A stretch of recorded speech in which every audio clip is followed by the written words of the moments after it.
जय श्री राधे कृष्णा। नमस्कार प्रिय दोस्तों, विष्णु पुराण में कहा गया है मनुष्य को एकादशी के दिन कभी भोजन ग्रहण नहीं करना चाहिए, बिल्कुल भी नहीं करना चाहिए। विष्णु धर्मोत्तर ग्रंथ में तो यहाँ तक लिखा है ब्रह्मचारी, गृहस्थ, वानप्रस्थ अथवा यदि जो कोई भी हो एकादशी में भोजन करने पर गौमांस भोजन के बराबर होता है। तो ये तो सिर्फ कुछ संदर्भ है जो अभी हमने आपको बताया। इस प्रकार के हमारे शास्त्रों में अनेक स्थानों पर प्रमाण मिलते हैं जिसमें एकादशी तिथि के दिन किसी भी प्रकार का अन्न भोजन नहीं लेने के लिए कहा गया है। इसलिए 8 वर्ष की आयु से 80 वर्ष की आयु के सभी मनुष्यों को अपनी क्षमता अनुसार एकादशी व्रत का पालन अवश्य करना चाहिए।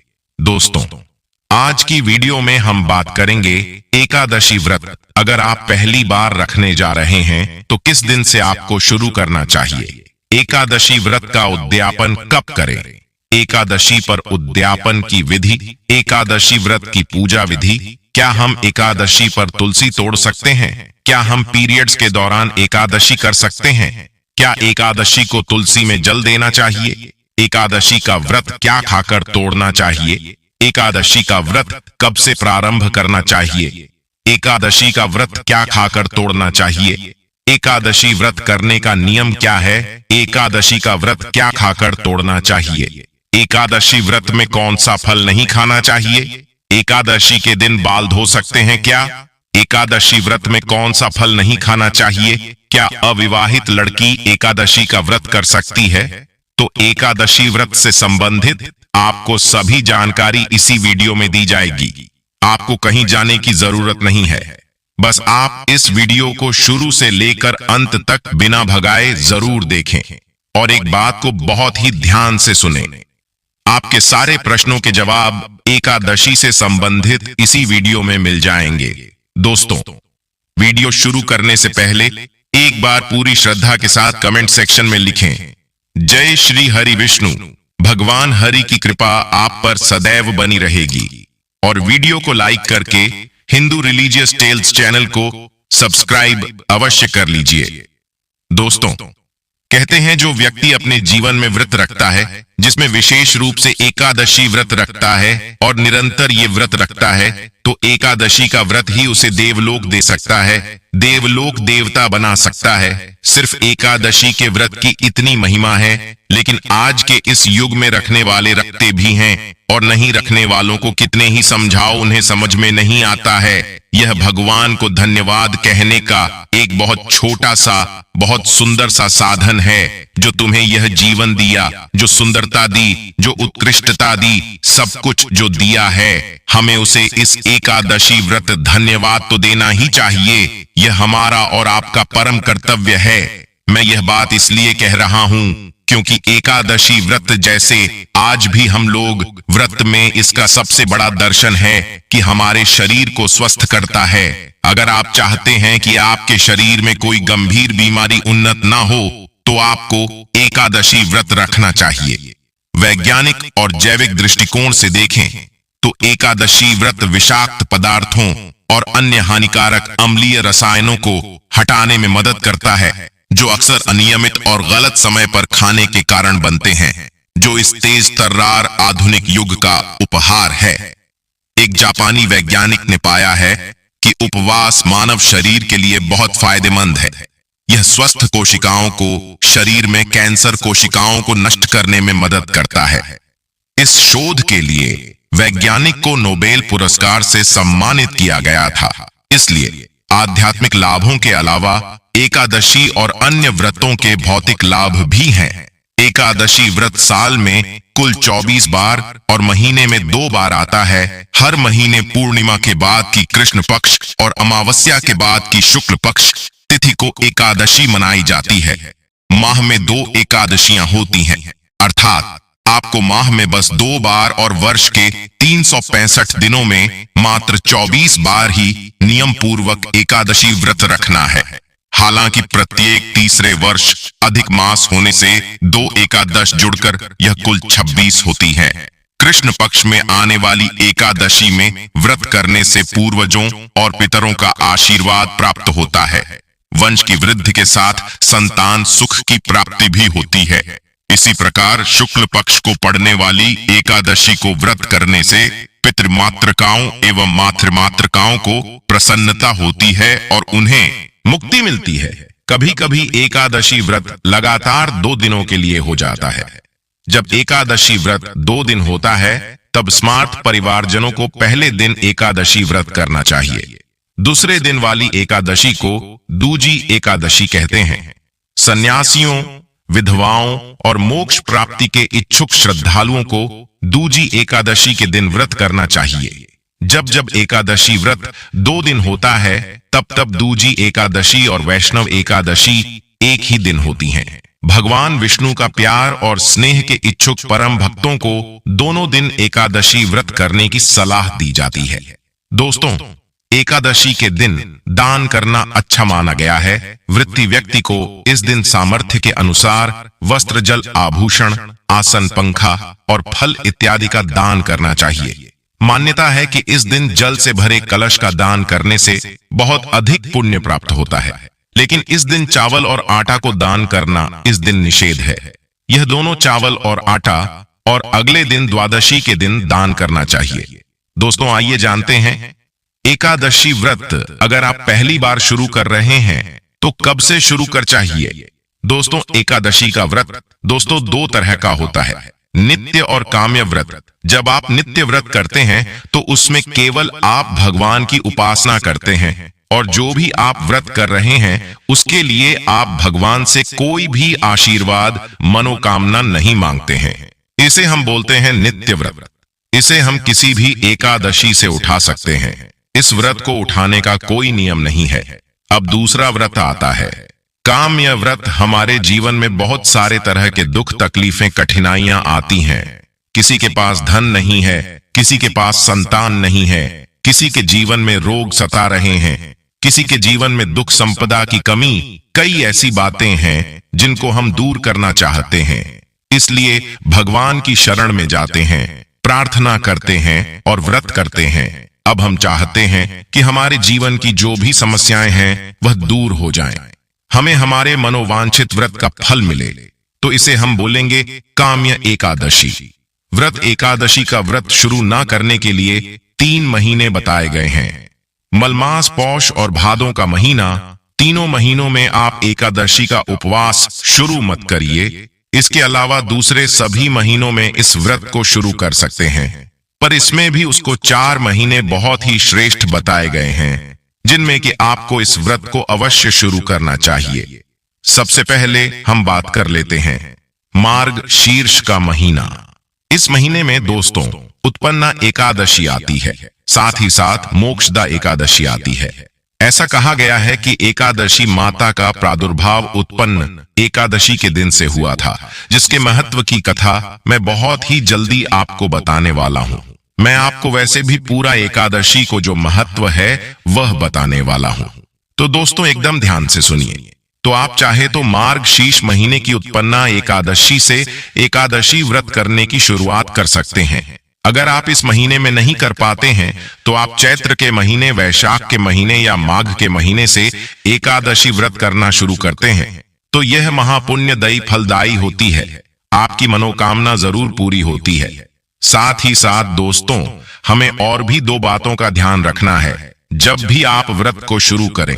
पहली बात कि गुरु तारा और शुक्र तारा उदय होना चाहिए। शुक्र हमारे जीवन में धन वैभव लेकर आता है। गुरु हमें हमारी जो भी आवश्यकताएं हैं उनको पूरा करने के लिए होता है। तो यह 2 ग्रह हैं, इन दोनों को उदय होना चाहिए। दोस्तों इसके बाद एक और नियम आता है जिसमें कि कई जगह बताया गया है कि अगर आप गृहस्थ से हैं, आप पारिवारिक जिम्मेदारियों से बंधे हुए हैं, तो आप कृष्ण पक्ष की एकादशी का व्रत ना भी करें तो चलेगा। यानी आप केवल शुक्ल पक्ष की एकादशी का व्रत और उपवास कर सकते हैं। कृष्ण पक्ष की एकादशी में भी आपको दान पुण्य जरूर करना चाहिए। खास तौर से जिनके जीवन में संतान सुख है वह कृष्ण पक्ष की एकादशी का व्रत नहीं करते हैं तो ठीक है, लेकिन उन्हें शुक्ल पक्ष की एकादशी का व्रत करना चाहिए। ऐसा कहा गया है कि गृहस्थ और पुत्रवाण को शुक्ल पक्ष की एकादशी का व्रत करना श्रेष्ठ बताया गया है।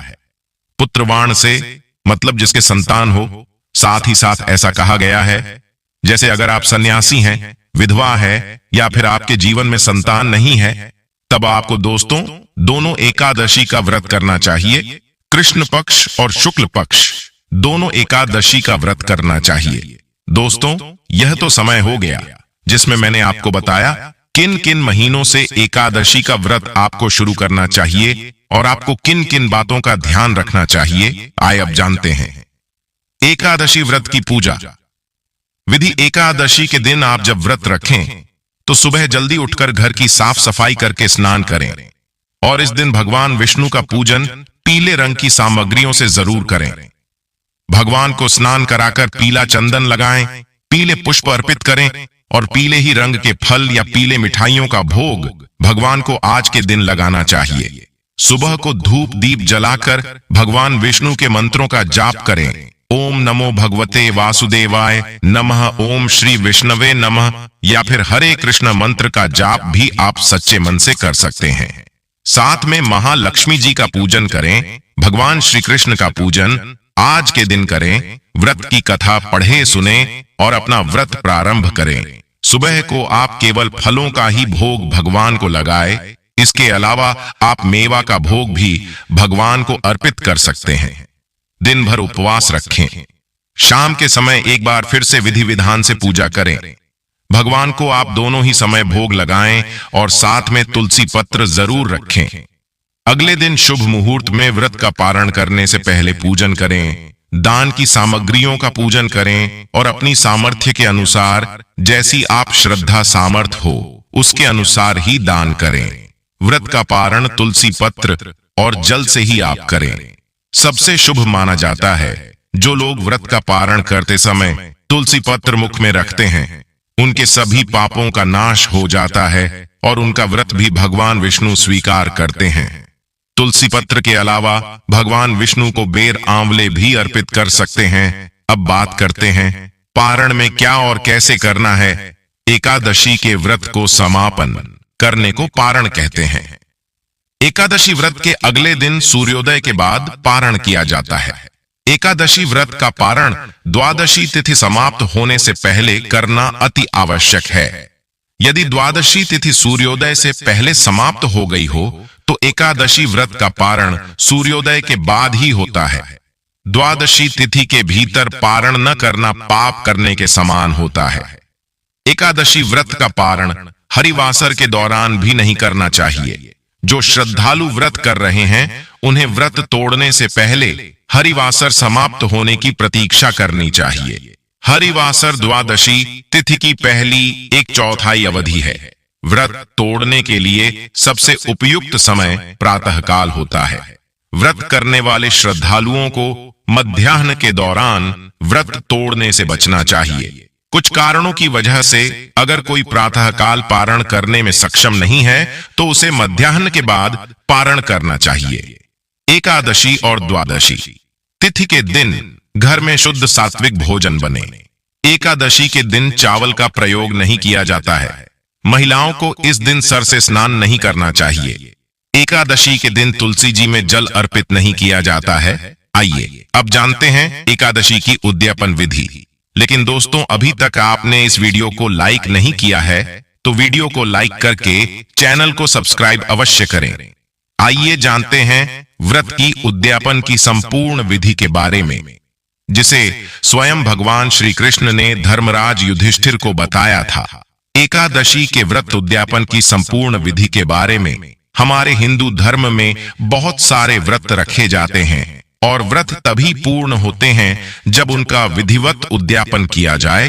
तो व्रत का उद्यापन साल में एक बार किया जाता है। और किस प्रकार से किया जाता है? जब उद्यापन करते हैं तो उद्यापन की विधि है, उसमें व्रत किया जाता है। पूजन, जागरण, हवन, दान और ब्राह्मण भोजन के साथ ही व्रत का पारण किया जाता है। तो उस समय जानकारी के अभाव में बहुत ही कम लोग ऐसे होते हैं जो पूरी तरह से विधि विधान के साथ उद्यापन कर पाते हैं और बाकी लोग अधूरी जानकारी के साथ उद्यापन कर लेते हैं।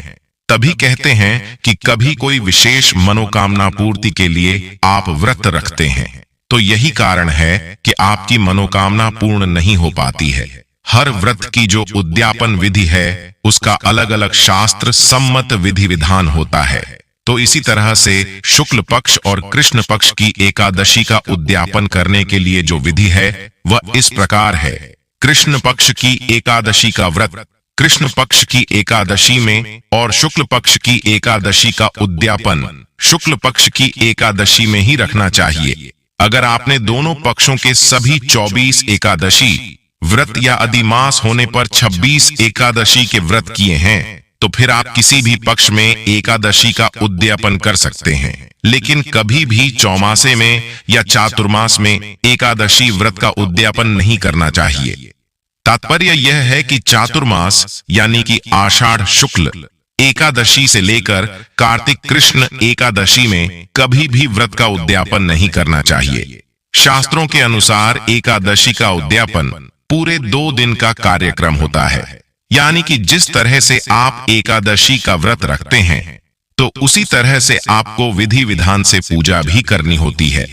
पहले दिन एकादशी को व्रत रखकर पूजा की जाती है, फिर द्वादशी तिथि को हवन करके आप अपनी सामर्थ्य के अनुसार जोड़े से ब्राह्मण को बुलाकर या अगर हो सके तो जोड़े से ना बुलाएं तो उससे ज्यादा आप जितनी भी आपकी सामर्थ्य हो 4, 6, 8 या 11 की संख्या में अपने घर पर ब्राह्मणों को बुलाकर उन्हें दान दक्षिणा देकर भोजन करवाकर ही उनके हाथों से हवन करवाकर उन्हें विदा करें।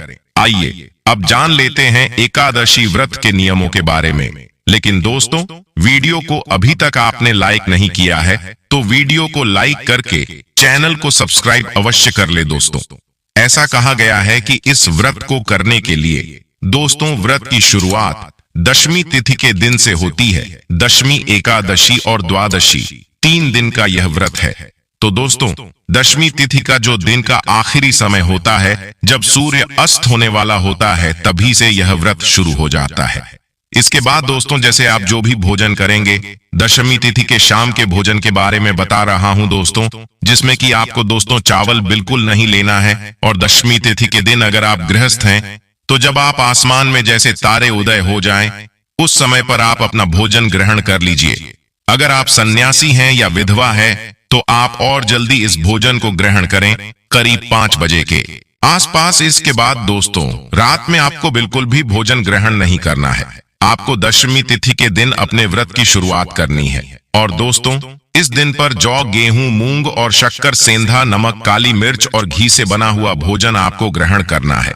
इस भोजन को ग्रहण करने के बाद रात भर आपको उपवास रखना है, जिससे कि जब जब आपका एकादशी का व्रत अगले दिन शुरू हो उस समय पर आपके पेट में अनाज का बिल्कुल भी दाना नहीं होना चाहिए। इस व्रत को महापुण्य फलदायी बताया गया है। व्रत के नियम थोड़े से कठोर हैं।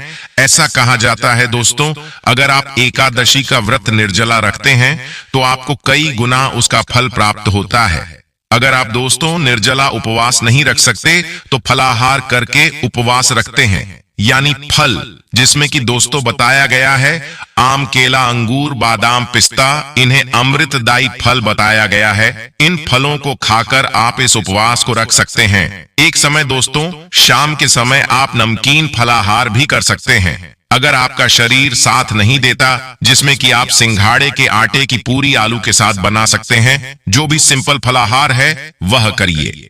समा का चावल और मूंगफली मत खाइए, यह मैं खाने के लिए मना कर रहा हूं। आलू वगैरह खाकर उपवास को करिए। जब एकादशी का व्रत हो जाए, शाम के बाद अगले दिन द्वादशी के दिन जब आप सुबह जागते हैं, उसके बाद नहा धोकर भगवान का पूजन करिएगा। और आप इस दिन पर ब्राह्मण भोज करा सकते हैं तो ब्राह्मण भोज जरूर कराइए। नहीं करा सकते तो आप उनके खाने पीने का जो कच्चा सामान है, जिसे कि सीधा बोलते हैं, वह ब्राह्मणों को जरूर दीजिए। और मान्यताओं के अनुसार हरिवासर के समय व्रत नहीं खोला जाता है। हमेशा हरिवासर का समय बीतने के बाद और सूर्योदय के बाद ही व्रत खोलना चाहिए दोस्तों। अगर आपके पास उस समय पर कोई भी भोजन नहीं है तो आप केवल पानी या जल पीकर इस व्रत का पारण भी कर सकते हैं। दोस्तों ऐसे ही रविवार के दिन भी तुलसी में जल नहीं देना चाहिए। इस दिन भी ऐसा कहा जाता है कि तुलसी निर्जला व्रत रखती हैं, इसलिए उनको आज के दिन जल नहीं देना चाहिए और चंद्र ग्रहण, सूर्य ग्रहण के समय भी तुलसी को स्पर्श नहीं करना चाहिए, में जल नहीं देना चाहिए। कुछ विशेष तिथियां हैं जैसे रविवार, एकादशी, अमावस्या, पूर्णिमा, संक्रांति, सूर्य उदय से पहले और सूर्यास्त के बाद। इन सभी दिनों में तुलसी के पत्ते नहीं तोड़े जाते हैं और बिना नहाए भी तुलसी का पत्ता नहीं तोड़ना चाहिए। तो ऐसे में कोई भी शुभ दिन और अच्छा सा समय देखकर आप तुलसी के पत्ते पहले ही तोड़कर रख लें। इस बात का हमें विशेष ध्यान रखना चाहिए। एकादशी की पूजा के बाद दान करना शुभ माना जाता है। इस दिन सच्चे मन से अन्न, मिठाई, फल और धन का दान करें। मान्यता है कि इन चीजों का दान करने से पैसों की कमी का सामना नहीं करना पड़ता है। एकादशी के दिन पीले रंग के वस्त्र का दान करना शुभ माना जाता है, क्योंकि विष्णु जी को पीला रंग प्रिय है। ऐसा करने से श्री हरि प्रसन्न होते हैं। लेकिन इस दिन चावल और आटा को दान करना इस दिन निषेध है। ये दोनों चावल और आटा और अगले दिन द्वादशी के दिन दान करना चाहिए। एकादशी के दिन यदि आपके घर परिवार में जन्म अथवा मृत्यु का सूतक लग जाता है तो ऐसी परिस्थिति में आप एकादशी व्रत तो अवश्य करें। सभी नियमों का भी पालन करें, लेकिन आपको भगवान का स्पर्श या पूजन अर्चन नहीं करना चाहिए। अगले दिन जब आप व्रत का पारणा करते हैं तो सूतक की अवस्था में जल या तुलसी पत्र या फल या फलाहारी वस्तु से व्रत का पारणा कर सकते हैं। यदि आप यात्रा में हैं या कहीं बाहर है और पूजा पाठ या पारणा की व्यवस्था नहीं हो पा रही है तो आंख बंद करके मानसिक रूप से मन में सभी वस्तु का, सभी विधि का ध्यान करते हुए यदि आप एकादशी व्रत करेंगे तो आपको एकादशी पूजा का, व्रत का पूरा पुण्य प्राप्त होगा। क्योंकि हमारे धर्म ग्रंथों और पुराणों में मानसिक पूजा का भी विधान बताया गया है। और इसी तरह यदि कोई माताएं बहनें मासिक धर्म पीरियड की अवस्था में रहती हैं तो ऐसी अवस्था में भी उनको व्रत करना चाहिए। व्रत के नियमों का भी पालन करना चाहिए, लेकिन उनको भगवान का स्पर्श या पूजन अर्चन नहीं करना चाहिए। साथ ही जो माताएं बहनें गर्भावस्था में है, गर्भवती है, तो उनको अपने बालक का, अपने शिशु का, गर्भस्थ बच्चे का ध्यान रखते हुए ही एकादशी व्रत करना चाहिए। अच्छी प्रकार से फलाहार करके वह व्रत कर सकती है, लेकिन कोई भी इस दिन गलत काम ना करे, किसी भी प्रकार का पाप कर्म बिल्कुल ना करे। सभी तरह से आपको अच्छे मन से, पवित्र अवस्था से एकादशी व्रत का नियम, विधि विधान से पालन करके ही करना चाहिए। अगर जाने अनजाने में आपसे कोई त्रुटि हो जाती है, गलती हो जाती है, तो प्रभु से आप क्षमा याचना अवश्य कर लीजिएगा। प्रभुत्व कृपा निदान है, दयालु है, आपको क्षमा दान अवश्य ही प्रदान करेंगे। तो दोस्तों, यह थी एकादशी से संबंधित संपूर्ण जानकारी। तो दोस्तों, आपसे हाथ जोड़कर निवेदन करते हैं, इस वीडियो को लाइक कर दीजिए। हिंदू रिलीजियस टेल्स चैनल को सब्सक्राइब करके बेल आइकन का बटन अवश्य ही दबा दीजिए। मिलते हैं अपने अगले वीडियो में, तब तक के लिए नमस्कार। जय श्री राम, हर हर महादेव।